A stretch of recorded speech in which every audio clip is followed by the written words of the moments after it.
আমরা এই কোরআনুল কারীম পড়ি না।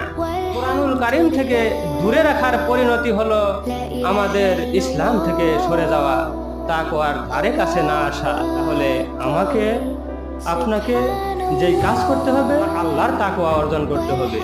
আর তাকওয়া অর্জন করতে হলে আমাকে আপনাকে আল্লাহর কোরআন অর্থ সহকারে বুঝে পড়তে হবে। যদি আমরা আল্লাহর কোরআন অর্থ সহকারে বুঝে পড়তে চাই, তাহলে আমাদের বেশি দিন সময় লাগবে না। আপনি ইচ্ছে করলে ফজরের পরে অথবা 5 ওয়াক্ত সালাতের পরে যদি 2টি করে বা 3টি করে 1টি করে আয়াত যদি পড়েন, তাহলে আপনি অল্প কিছুদিনের মধ্যেই কোরআন অর্থ সহকারে একবার করে শেষ করতে পারবেন। আর যারা কোরআন এখনো শিখিনি,